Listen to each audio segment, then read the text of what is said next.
Olá, uma ótima tarde a você. Começamos agora mais uma edição do Agricultura BR.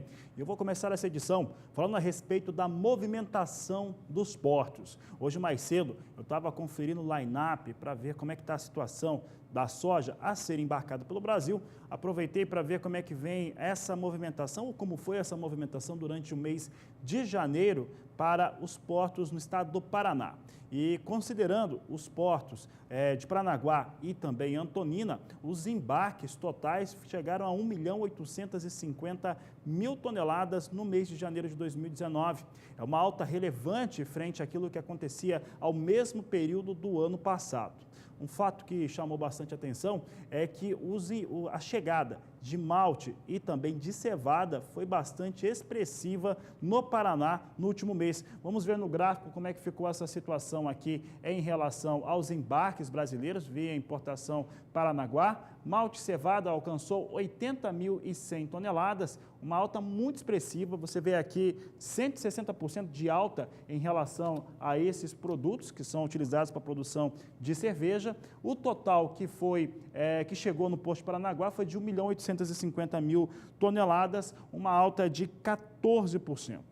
Agora, o que chamou bastante atenção aqui da equipe da Agricultura BR foi a entrada de fertilizantes via Porto de Paranaguá e também Antonina. As altas foram bastante expressivas, altas de 14% e de 20% para esses portos em relação à chegada de fertilizantes. Vamos ver então os números aqui para fertilizantes em janeiro de 2019. Aqui são no Porto de Paranaguá e Antonina. Em Paranaguá, a entrada foi de 977.073 toneladas, uma elevação de 20%. Já em Antonina, 110.427 toneladas, alta de 14%, são os destaques que trazemos aqui em relação aos portos do estado do Paraná e principalmente em relação a fertilizantes. Para continuar falando deste assunto, eu vou conversar agora, recebo aqui nos nossos estúdios o meu colega João Pedro Cutidias, que está aqui com a gente. Bom dia, João Pedro. Eu sei que você queria falar de cevada e do malte, mas vamos falar de fertilizantes hoje.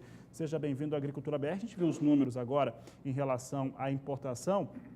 E a importação do Brasil ela pode aumentar, João Pedro, nesse ano de 2019, por conta da desaceleração dos fertilizantes no Brasil, como a gente viu agora no levantamento recente da consultoria FC Stone. Boa tarde. Boa tarde. Boa tarde. Eu creio que não. Acho que o Brasil consumimos 30 milhões de toneladas em 2015, esse ano vai passar, 2018, deve passar dos 35 milhões de toneladas.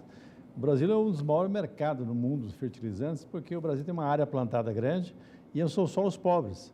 Ao contrário dos solos americanos, dos solos argentinos, que têm alta fertilidade, Mas isso já não dá conta de que vai importar mais? Vai importar. A tendência nossa é que haja uma importação. Você não tem investimentos previstos grandes no Brasil.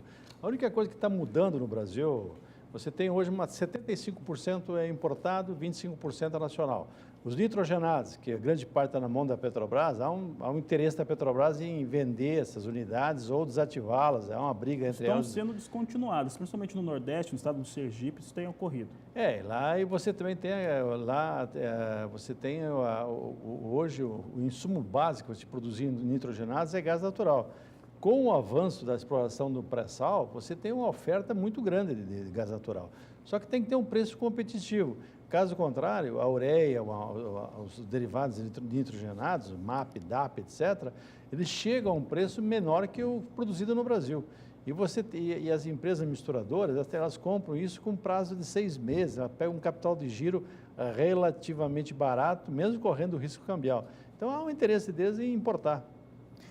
João Pedro, em relação à questão da desativação ou descontinuidade, Petrobras tem feito isso. Recentemente, nós tivemos um grupo empresarial importante, a Iringer, também descontinuando algumas fábricas, mas fábricas menores, né? Acho que foram 9 indústrias que foram descontinuadas, mas elas acabaram, aquela demanda sobre elas acabou sendo absorvida pelo mercado. Mas em relação à Petrobras, nitrogenados, em relação ao Nordeste do país, Petrobras, já no governo anterior, quando mudou a administração, ela mostrou que sairia do negócio que não fosse propriamente a sua atividade fim. Essas indústrias, cedo ou tarde, pode-se ter esse pensamento, elas vão ser assumidas por algum grupo empresarial privado, João Pedro? Olha, a Petrobras gastou 4 bilhões de reais aqui numa unidade em Interlagos que está apodrecendo, porque ela está com 80% dos investimentos já feitos. Só que eles colocaram à venda essa unidade para produzir amônia e produzir ureia, partindo do gás natural. Não no gás natural brasileiro, mas sim gás natural que vem da Bolívia, que você tem uma capacidade, o gasoduto tem uma capacidade de trazer. Só que o Tribunal de Contas da União trancou a operação. Então, estava mais ou menos encaminhado para um grupo russo assumir e não aconteceu isso. Nós estamos falando em nitrogenado, mas tem um outro insumo que também é extremamente importante, que o Brasil depende muito da importação, que é o potássio. Nós temos reservas muito grandes de potássio na Amazônia, mas quem que tem coragem de mexer em licenciamento na Amazônia? É complicado o processo, então fica em banho-maria, já passou na mão de 2, 3 empresas e não avançou o processo. O que está acontecendo de novo no Brasil? Você tem hoje um processo chamado remineralizadores. São produtos regionais com teores menores, você não vai encontrar um teor de fósforo de 25, 20, vai encontrar de 10, 12, 15%, você vai encontrar potássio 10, 12%, porém, regionalmente, eles vão ter um espaço muito grande para ocupar. Por quê? Porque não são produtos, são produtos naturais, que vão ser apenas moídos, você vai ter um custo de logística muito baixo para chegar até o consumidor. Isso está acontecendo. Outro produto que está começando a haver um avanço no Brasil é o uso do pó de basalto. Todo o solo bom do Brasil foi formado a partir do basalto. Então, você tem resíduos de pedreira, se você tiver moagem fina, 0,3 milímetros, você consegue colocar no solo e ele dá a resposta no solo, ou seja, ele disponibilizar os produtos. São fatos novos que estão acontecendo no Brasil inteiro. E assim, em termos de preparação ou de industrialização que seja, ele é muito mais simples, não é? Lógico, é apenas uma operação física. Você, para produzir, pegar uma rocha fosfatada e fazer o super simples, o super triplo, ou você tem que fazer o ácido sulfúrico e jogar em cima da rocha e produzir o super simples, ou chegar na etapa posterior, fazer o ácido fosfórico e jogar em cima da rocha e produzir os derivados, triplo, ou jogando amônio no processo, a DAP, MAP. Então, você tem, são operações mais complexas. E hoje, no mundo inteiro, você está concentrando a produção, né? As grandes empresas foram se fundindo, compradas, etc. Aqui no Brasil é a mesma coisa. Se você olhar hoje o mercado de fertilizantes no Brasil, 72% está na mão de 4 empresas. A Mosaic, americana, a Yara, que é norueguesa, a Fertipar, que é capital nacional, e a Eringe, que tinha uma participação de 12%. Ela agora está fechando, mas está fechando unidades de mistura. Mistura é fácil, você traz, complementa ou usa produtos básicos, usa matéria-primas, triplo, simples, fosfato natural, etc. Então, você tem 4 empresas com 72% do mercado. A nível internacional, acontece o mesmo processo. Você tem empresas canadenses, russas, alguns investimentos na norte da África que estão concentrando. Então, o Brasil tem que se preocupar com isso, porque em algum momento pode haver algum problema estratégico de importação, alguma dificuldade, sei lá. Nós temos que ter pelo menos metade do consumo nosso se oriundo do Brasil.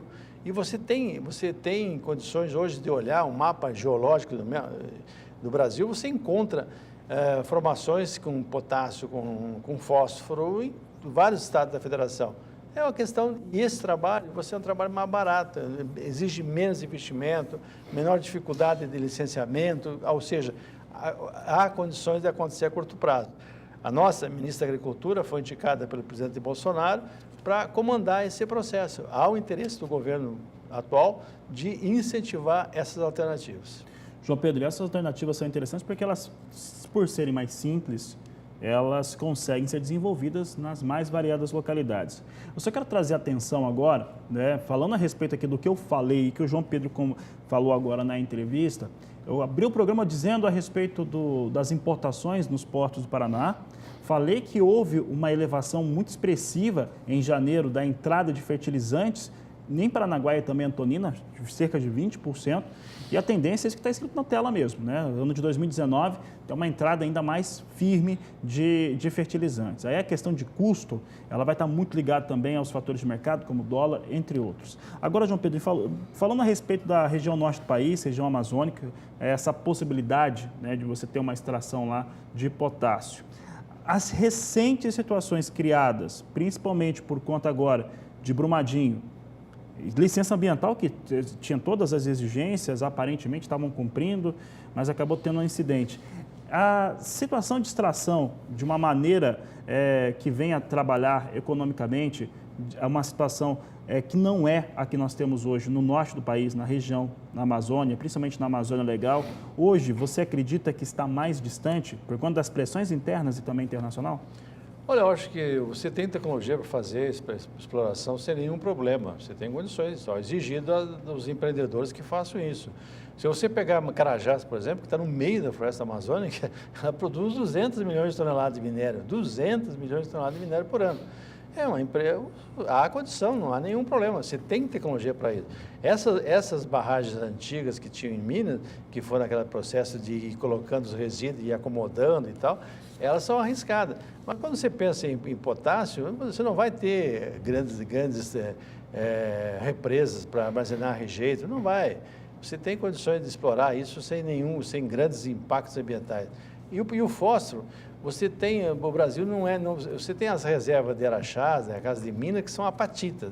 Essas normalmente são tratadas com ácido para produzir os fosfatos acidulados.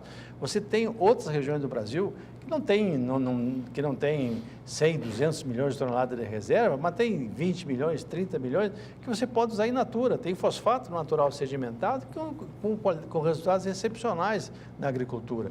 É um custo bastante razoável. E quando você vê a questão de logística hoje, que pesa muito, você levar adubo de Paranaguá ou de Santos para até o interior do Mato Grosso, o frete chega a 200, 300 reais por tonelada. Isso impacta. Talvez se tiver um trabalho na região, você consegue fazer um custo muito menor para o produtor. Tá certo, João Pedro. João Pedro, eu agradeço a participação aqui no Agricultura BR. Eu creio que esse assunto, tanto de fertilizantes para mercado, quanto também para extração, possibilidades no Brasil, ainda é um assunto que nós vamos falar muito nesse ano de 2019. Obrigado pela participação. E você pode ter certeza que esse governo vai fazer uma revolução nesse processo. Pode ter certeza que vai acontecer uma revolução nos próximos anos. Tá certo, João Pedro. Uma revolução principalmente que pode tornar a extração e a utilização mais simples, né? As melhores respostas sempre vêm da simplicidade. Olha só, João Pedro, eu vou aproveitar e vou conversar com um colega meu aqui que você conhece muito bem, é um garoto, no Walter Pulga Júnior, que está lá em São Paulo. Nós vamos falar a respeito de uma decisão do Conselho Monetário Nacional que foi publicada no último dia 31 de janeiro, que flexibiliza a utilização de recursos da letra de crédito do agronegócio, a LCA, para financiamento agrícola. Isso pode ter ali algumas alterações, uma expansão ou um impacto melhor. Mas quem explica esse assunto para nós é Walter Pulga Júnior. Boa tarde, Pulga. Boa tarde a você, Fabiano. É a decisão do Conselho Monetário Nacional que flexibiliza, vamos dizer assim, as negociações com LCAs, pode fazer com que o financiamento dos bancos, através de, inclusive, investimento de pessoas físicas, cresça até 30%. O mercado estima que essas mudanças causem aí uma reação positiva no mercado. Pela regra anterior, vamos explicar, 35% dos recursos que os bancos captavam via LCA, letra de crédito do agronegócio, letras de crédito do agronegócio, tinham de ser direcionadas para aplicações em operações de crédito rural. E desse montante, 40% deveriam ser emprestados a uma taxa de juros de até 8,5%. Isso representava 14% do total que era obtido pelos bancos com as LCAs. Isso desestimulava, lógico, os bancos a usar essa forma de captação e essa oferta de financiamento. Agora, o Conselho Monetário Nacional flexibilizou e a reação dos dirigentes de bancos, os diretores de bancos, é muito positiva. Segundo o Itaú, essa era uma regra que impunha muita dificuldade para a operação, porque tinha de ter um cumprimento de regra específica a uma taxa específica. Bom, o Itaú prevê que com essa mudança agora, há um potencial para aumentar a emissão de letras de crédito do agronegócio em até 3 bilhões de reais daqui para frente. Isso representa um aumento de 20% no total que o Itaú tem operado através desse sistema, né? Bom, fora isso, nós temos também outras perspectivas. Por exemplo, o Bradesco, né? O José Ramos Rocha, diretor executivo do Bradesco, disse que todos os movimentos que vierem da parte do Banco Central e que destravem as regulamentações sempre terão efeitos positivos no mercado. Para ele, o aumento da concessão de crédito agrícola e consequente emissões dessas LCAs vai depender da demanda. O Bradesco ainda mede a temperatura do mercado, mas espera também um aumento. Agora, essa notícia acabou repercutindo muito para quem opera no Santander. Carlos Aguiar, que é diretor de agronegócio do Santander, lembra que essas restrições que existiam antes fizeram com que os bancos reduzissem a emissão de letras de crédito do agronegócio, que voltou a se recuperar até no ano passado, né? Ele vê potencial de aumento de 30% no volume de emissões de LCA pelo Santander com essas novas regras. Segundo ele, a nova regra vai permitir o crescimento das LCAs no funding para financiamento do agronegócio, ou seja, na base, no volume de recursos. Bom, vamos resumir. O estoque de letras de crédito do agronegócio somava, em dezembro agora passado, menos de 149 bilhões de reais. 149 bilhões de reais, segundo dados da Ambima, que é a entidade que reúne dados do mercado financeiro.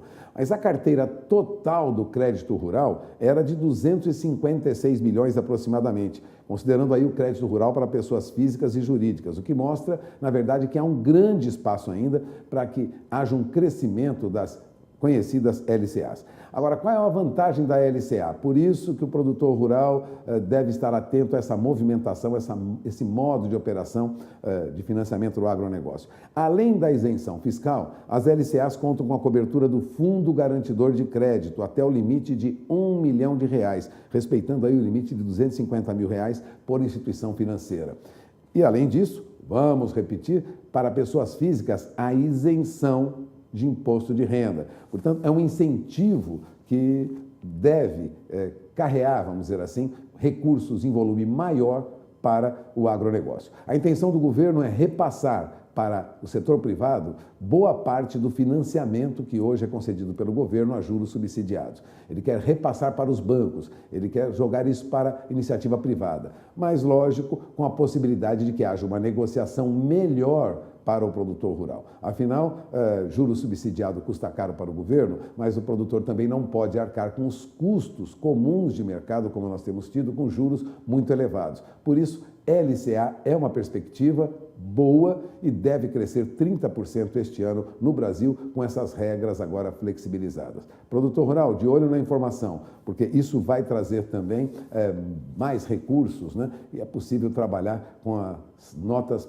de promissórias rurais, né? Então, CPRs, né? Cédulas de produtor rural, as chamadas CPRs. Muito importante que você fique atento às mudanças no financiamento e o que isso vai proporcionar para o seu negócio, ou encarecimento ou barateamento. A luta do Ministério da Agricultura é para que haja participação maior da iniciativa privada, mas com juros mais baixos. É esperar para conferir, Fabiano. É com você. Obrigado, Walter Pulga. Daqui a pouco ele volta. Vamos falar um pouco ainda sobre dólar, sobre a moeda norte-americana. Por aqui o assunto agora é soja.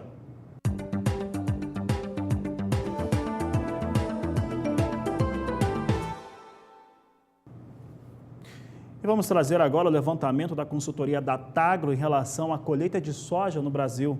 Atingiu 24,6% até o último dia 8 de fevereiro.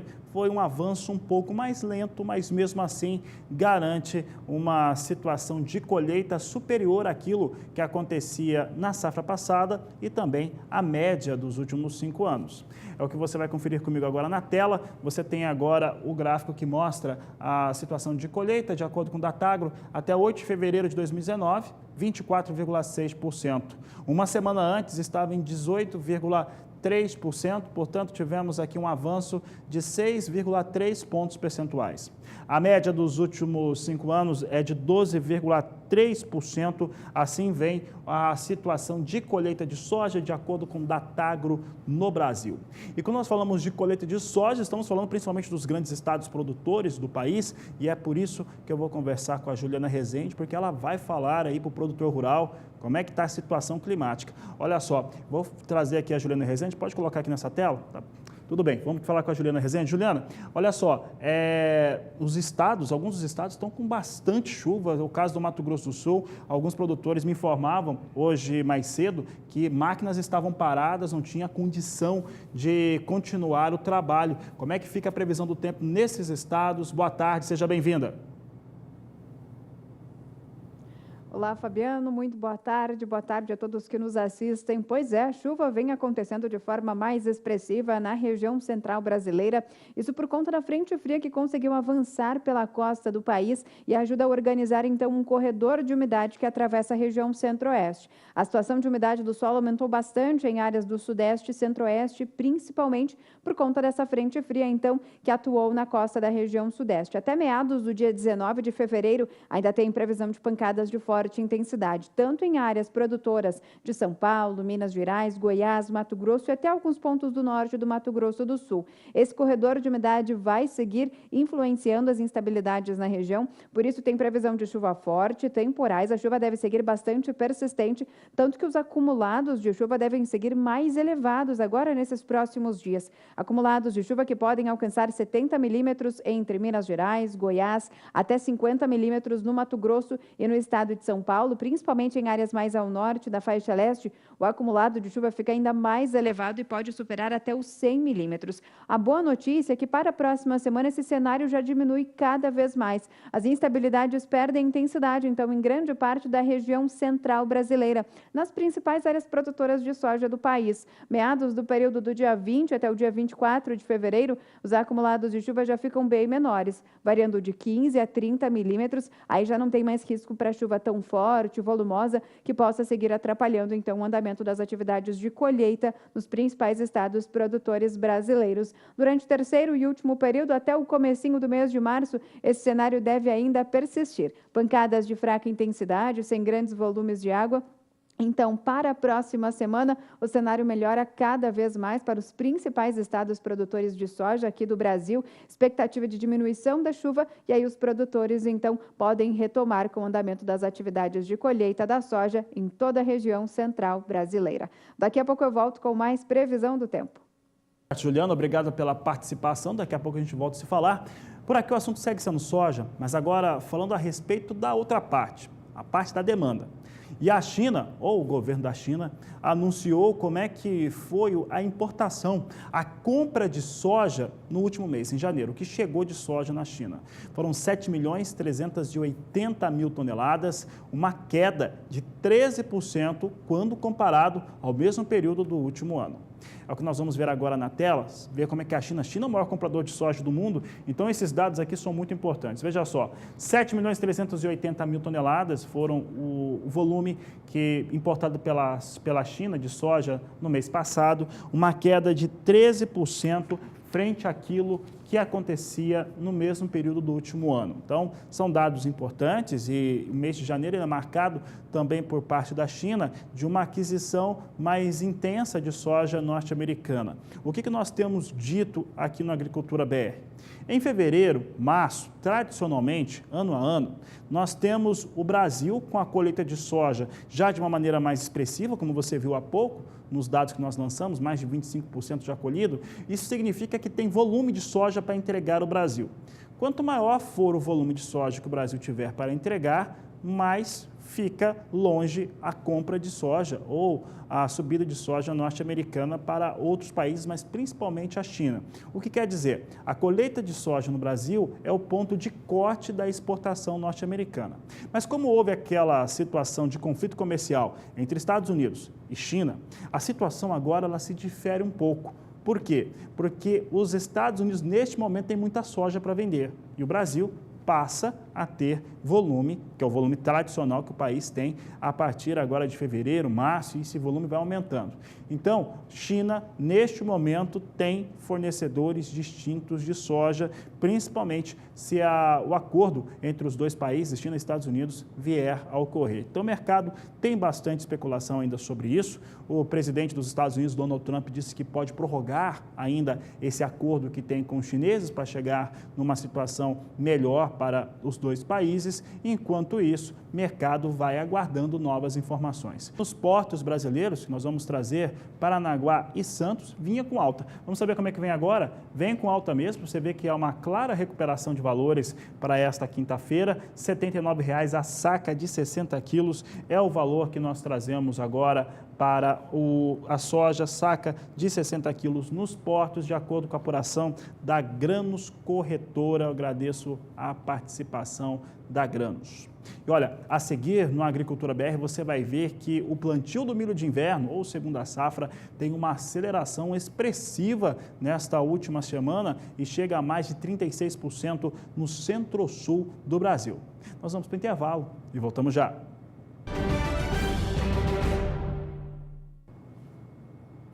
E fique atento às informações e à programação do Canal do Boi. Hoje, no Mais Pecuária, você vai ter em destaque a parceria que foi anunciada pela Friboi com a Associação dos Criadores de Nelore do Brasil, a ACNB. Ela visa garantir o abate, e a preparação dos animais que tem a característica de Nelore natural, e isso vai ocorrer nas 36 unidades do Friboi.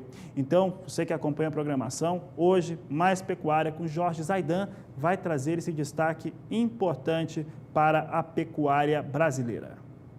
Por aqui eu volto a falar de agricultura, isso porque, de acordo com a USP, de acordo com o CPEA, nos últimos 40 anos, a produção brasileira pulou de 40 milhões de toneladas para 237 milhões de toneladas em produção de grãos. É o que nós vamos conferir agora na reportagem de Valdir Pacheco.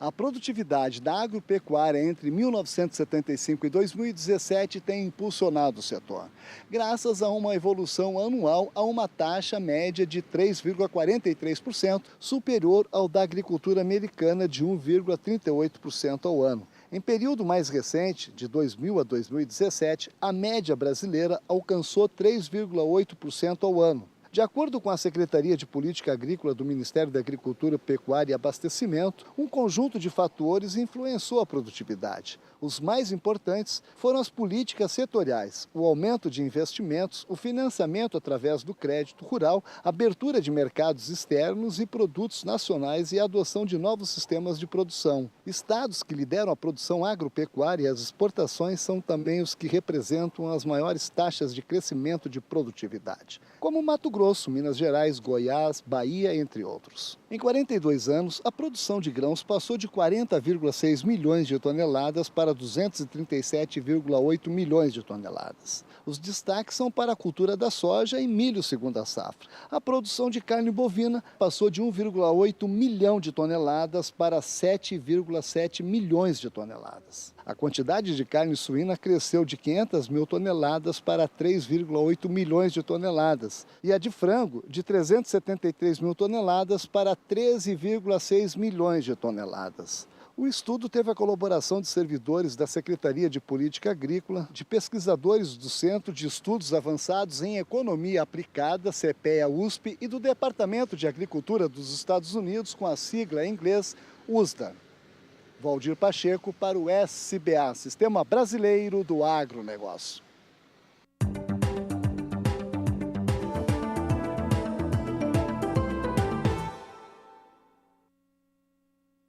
O assunto agora na Agricultura BR é milho, e eu vou falar de milho em 3 partes. Primeiro, vou falar da primeira safra brasileira de milho, ou milho de verão. Depois eu falo da segunda safra de milho, ou milho inverno. E aí, vamos saber como é que está a previsão do tempo para o Centro-Sul.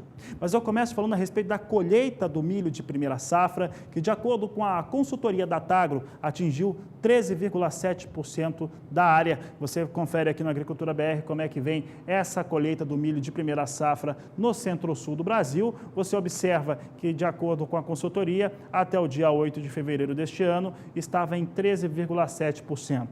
O ritmo é mais acelerado do que acontecia no mesmo período do ano passado, quando chegava a 10% a situação em relação à colheita do milho de primeira safra. Média dos últimos 5 anos é de 13%, é o que nós temos aqui, trazemos em destaque no Agricultura BR em relação à colheita do milho. Agora, o milho de segunda safra, que chama bastante atenção, a semeadura dele no centro-sul do Brasil já passa dos 36%, de acordo com a consultoria da Tagro, deixando para trás, bem para trás, o ritmo que vinha no último ano, que ficava na casa dos 20%. Já que falamos a respeito do que vem acontecendo com a semeadura ou plantio do milho de segunda safra, vamos saber como é que fica o clima no centro-sul do Brasil para os produtores de milho que estão com as máquinas agora no campo. A gente fala com a Juliana Rezende. Juliana, como é que fica a previsão do tempo? Previsão de chuva na maior parte das áreas produtoras de milho segunda safra. Os últimos dias foram marcados por chuva mais concentrada no sudeste e centro-oeste, cenário que melhorou cada vez mais a situação de umidade do solo, justamente garantindo um solo cada vez melhor para receber o plantio do milho segunda safra na região. Agora, para os próximos dias, tem chuva ainda bastante intensa e volumosa, com potencial para seguir aumentando cada vez mais a situação de água disponível no solo. Sudeste e centro-oeste são as regiões mais beneficiadas com essa chuva mais intensa, o que, por um lado, essa chuva consegue trazer um cenário mais otimista, porque mantém o solo com mais umidade, com potencial para receber, então, garantir um bom plantio em relação a essa fase inicial do desenvolvimento do milho segunda safra. Essa chuva toda pode acabar atrasando um pouquinho em relação ao andamento do plantio do milho segunda safra. Nas áreas mais ao sul, a chuva mais intensa fica concentrada em um espaço menor entre o norte gaúcho, Santa Catarina, até o interior do Paraná. Tem previsão de chuva um pouco mais forte, mas ainda deve ser de forma mais localizada. Para a semana seguinte, com essas instabilidades perdendo intensidade na maior parte das áreas produtoras do centro-sul do Brasil, o cenário melhora cada vez mais, porque sem chuva tão forte e volumosa, os produtores seguem retomando o andamento das atividades de plantio do milho segunda safra e com as instabilidades mesmo mais enfraquecidas, mesmo assim a chuva ainda não cessa, o cenário ainda vai seguir garantindo essas pancadas de chuva com potencial para manter os índices de umidade do solo mais elevados. Meados do dia 20 até o dia 24 de fevereiro, tem previsão de chuvas um pouco mais enfraquecidas no sudeste, principalmente acumulados de chuva próximos de 15 milímetros no estado de Minas Gerais. Agora, nas demais áreas de São Paulo, região centro-oeste e região sul também, a chuva ainda vai seguir garantindo acumulados de 30 milímetros. Cenário, então, cada vez mais otimista. Até meados do comecinho do mês de março, esse cenário pouco vai mudar. Vamos garantir ainda, então, pancadas persistentes,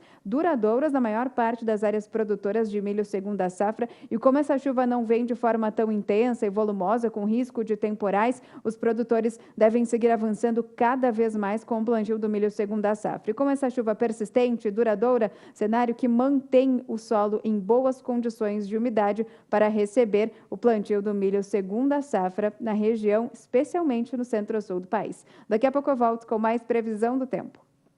Obrigado, Juliana. Obrigado pela participação. E o Agricultura BR vai para mais um rápido intervalo comercial. Daqui a pouco nós vamos trazer, semana passada, você sabe, aconteceu o Show Rural Copavel em Cascavel. Eu tive o prazer de estar lá, eu, José Cunha também, repórter, nossos repórteres cinematográficos também. Então vocês vão conhecer daqui a pouco algumas das tecnologias que foram apresentadas, tanto para resultado direto no campo, quanto também para suporte. Assunto de logo mais aqui no Agricultura BR.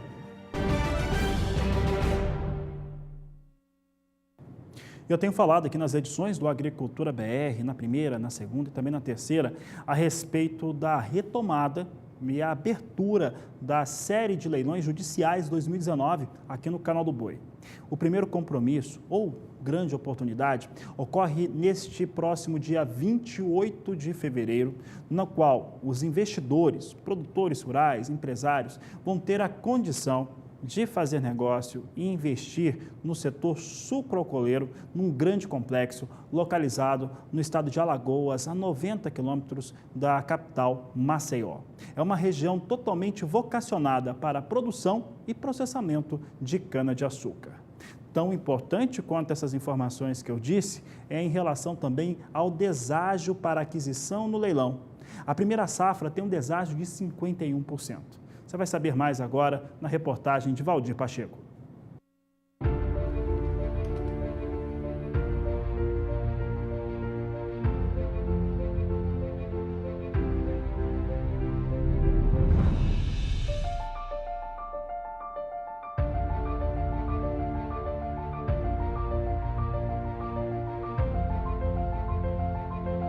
A expectativa para a safra 2018-2019 de cana é positiva para os alagoanos. E aqui surge uma grande oportunidade para você investir na produção sucro-alcooleira no estado de Alagoas, através do leilão judicial da massa falida Lajinha Agroindustrial, Unidade Guaxuma.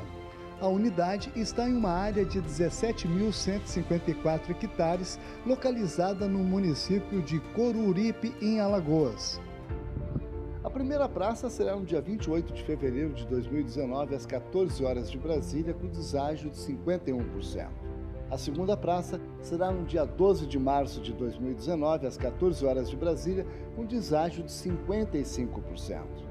Este imóvel da Lajinha Agroindustrial está livre de quaisquer ônus e você terá toda a garantia jurídica. Se você quiser mais informações, é só entrar em contato diretamente pelo telefone 0 operadora 11 4950 9660 ou pelo endereço eletrônico canaljudicial.com.br/Guaxuma.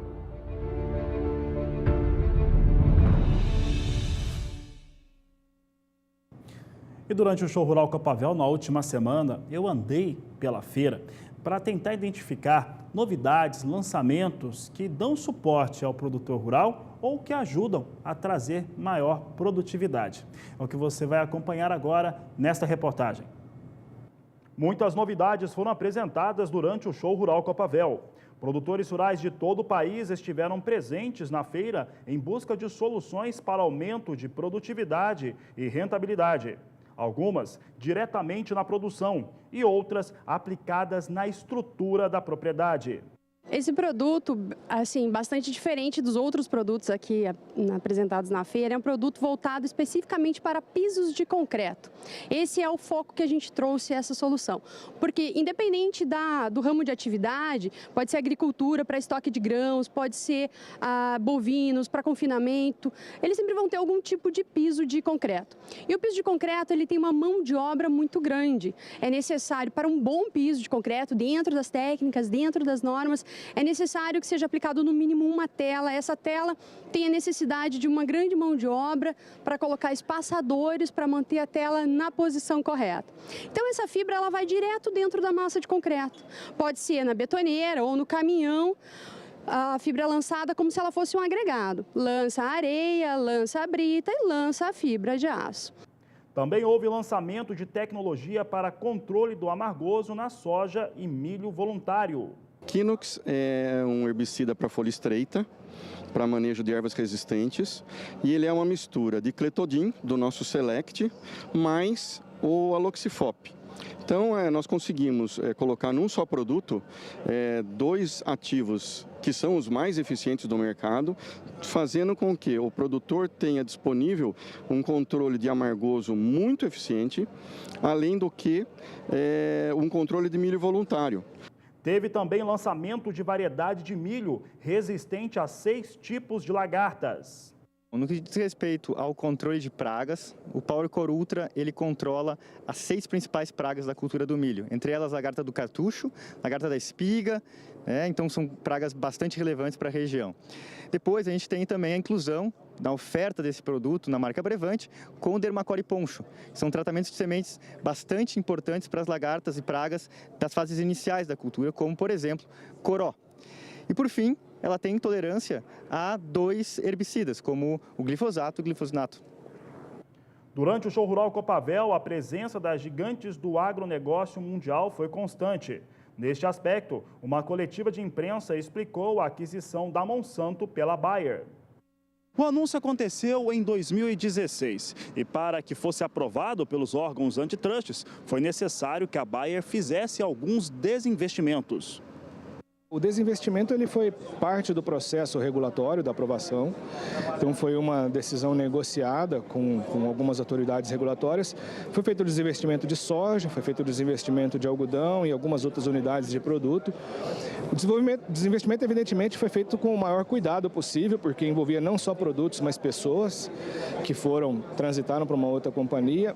Isso foi concluído antes da aquisição, antes da gente poder integrar Monsanto e Bayer. Eu venho do legado Monsanto, então eu não participei do momento do desinvestimento, mas o que eu aprendi hoje sobre como foi feito está totalmente concluído e as autoridades entenderam que foi o bastante, enfim. Foi uma etapa cumprida do processo de aquisição. Está aí alguns dos destaques do Show Rural Copavel, que ocorreu na última semana em Cascavel, no estado do Paraná.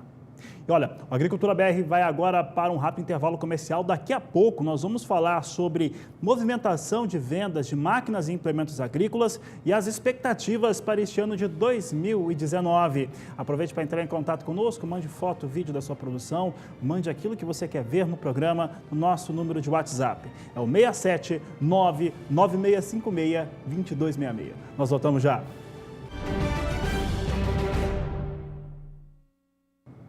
Vamos falar de venda de máquinas agrícolas? Olha só, as vendas de máquinas agrícolas no primeiro mês do ano de 2019 totalizaram um ótimo volume, passando de 200 mil unidades vendidas, com uma alta de 64% quando comparado com o mesmo período do último ano, de acordo com a Anfávia. Quem vai trazer os detalhes a respeito de toda essa venda de máquinas agrícolas é a repórter Annelise Nicolodi. Os números comprovam a alta demanda por financiamento agrícola no país nos últimos meses. Até 31 de janeiro, a busca por crédito somou 5 bilhões e 800 milhões de reais em recursos do Moder Frota, principal linha de financiamento para a compra de tratores e colheitadeiras do país, por meio do Banco Nacional de Desenvolvimento Econômico e Social, o BNDES. E a previsão para os próximos meses é de que os resultados continuem positivos em razão do aumento da confiança do produtor em investir, projeção de uma boa safra de grãos e o receio de que os recursos terminem, conforme alerta feito pelas indústrias, que pedem a suplementação de mais 3 bilhões para fechar o ano sem dificuldades.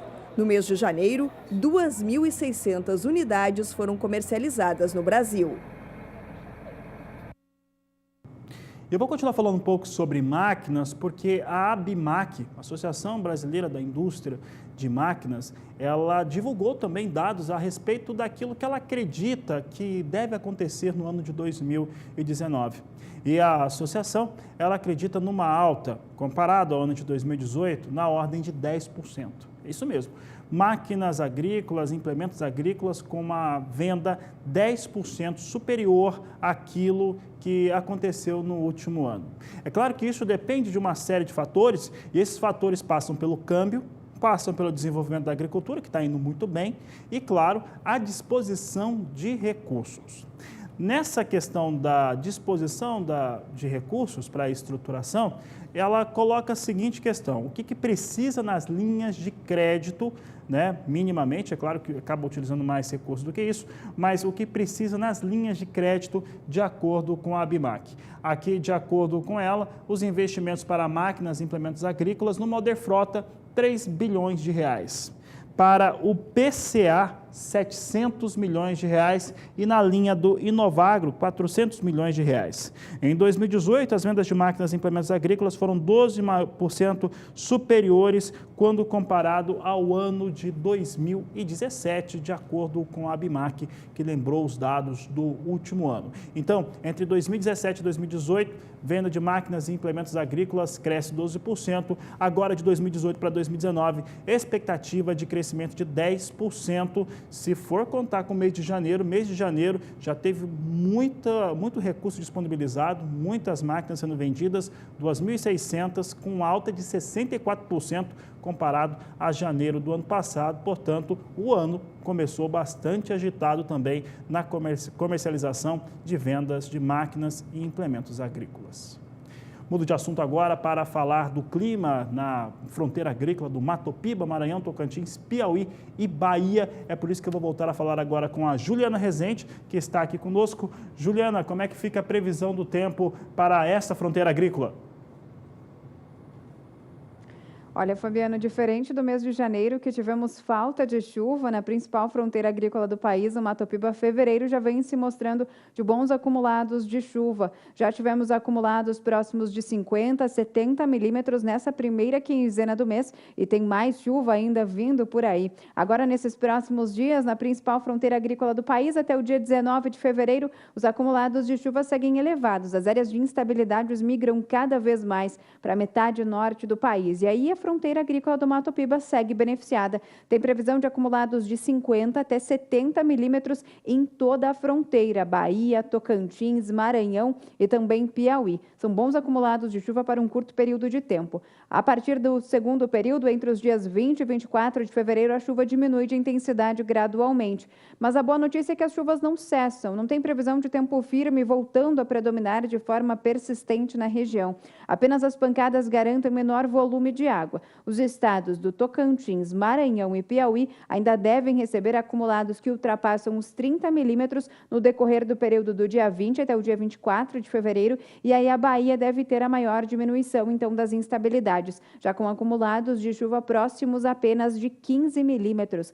No decorrer do terceiro e último período, até o comecinho de março, a chuva ainda segue atuando na região do Mato Piba, acumulados dessa vez de 15 a 30 milímetros durante este período. Então, agora, nesses próximos dias, é quando deve acontecer os maiores volumes de água na região do Mato Piba, acumulados elevados, chuva expressiva com potencial para aumentar cada vez mais a situação de umidade do solo. A partir da semana seguinte, as instabilidades diminuem, então, mas não cessam. Previsão é de chuva contínua na região, mas a partir da próxima semana as instabilidades perdem um pouco mais de intensidade e a chuva segue predominando, só que com menor volume de água na região do Mato Piba entre essa segunda quinzena do mês de fevereiro até pelo menos o comecinho do mês de março. Daqui a pouco eu volto com mais previsão do tempo.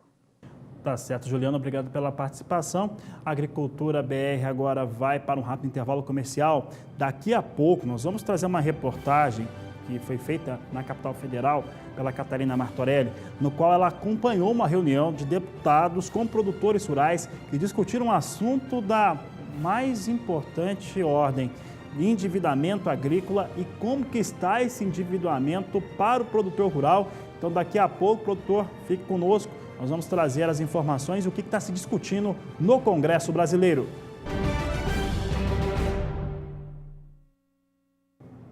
E as dívidas rurais foram motivo de uma reunião entre deputados e também produtores rurais nesta última quarta-feira em Brasília.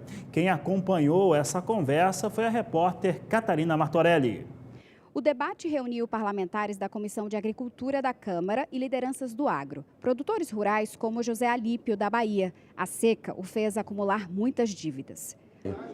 Para que faça uma renegociação de dívidas da forma que dê uma carência até o produtor se restabelecer um pouco, se recuperar um pouco dos prejuízos que teve durante a seca. E, basicamente, se tivesse os bancos cumprido com o manual de crédito rural, a gente não estaria na situação que está entrando. Segundo a Comissão de Agricultura, o comprometimento do setor agropecuário hoje é de cerca de 700 bilhões de reais. Isso juntando as estimativas de mercado aos números do Banco Central. Se a gente levar isso para a pecuária, o produtor hoje deve cerca de R$ 500 por cabeça de gado.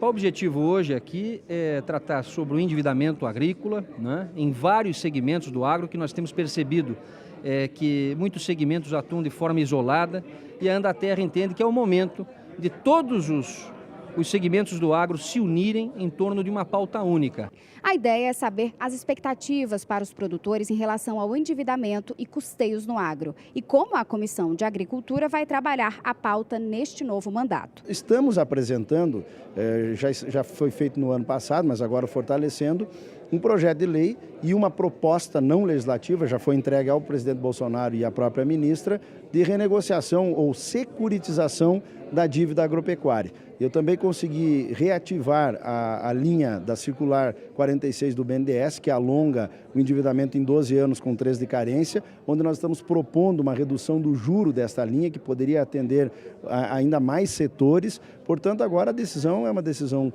política do governo, né, obviamente com um impacto econômico, mas nós não estamos pedindo nenhum subsídio. Isso é importante a gente dizer. Inclusive, quando discute a revisão do Plano Safra, a retirada de eventuais subsídios, eu tenho dito, não há problema nenhum tirar. O juro de mercado hoje é mais barato do que o juro agrícola, mesmo com subsídio. Catarina Martorelli para o SBA.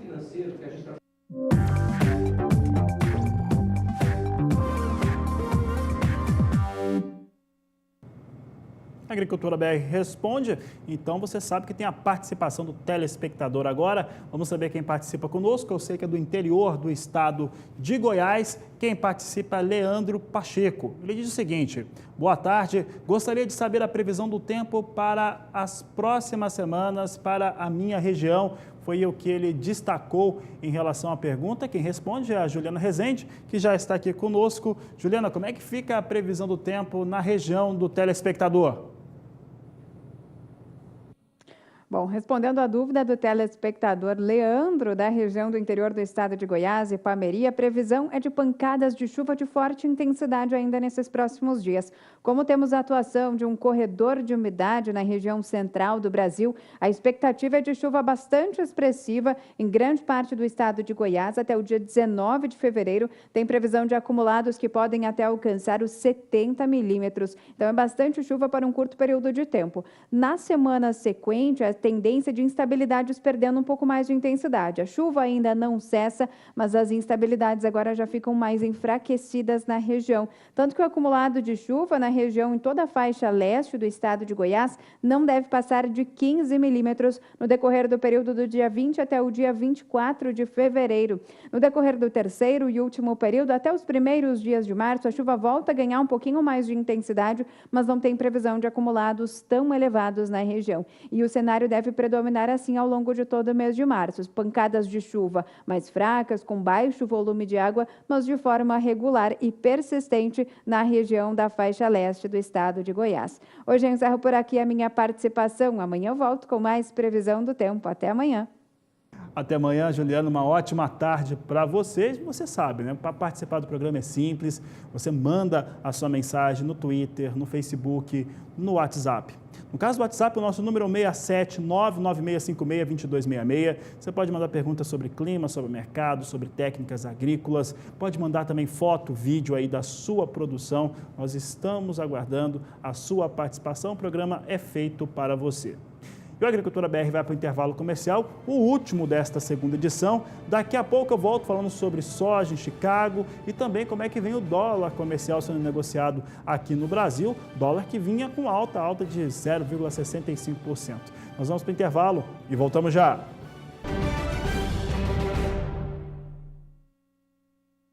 Momentos finais desta edição do Agricultura BR. Vamos saber agora como é que vem os negócios com soja negociado na Bolsa de Chicago. Esta é uma quinta-feira que nós estamos vendo negócios com soja em Chicago com um viés de queda, dólar no Brasil com viés de alta e a soja negociada nos portos do Brasil com recuperação frente aos valores que estavam sendo negociados no acumulado desta semana. Vamos saber como é que vem soja em Chicago. Então, soja em Chicago, neste momento, vai ampliando as perdas, mas ainda na casa de 6 centes de dólar, negócios com soja na Bolsa norte-americana de Chicago.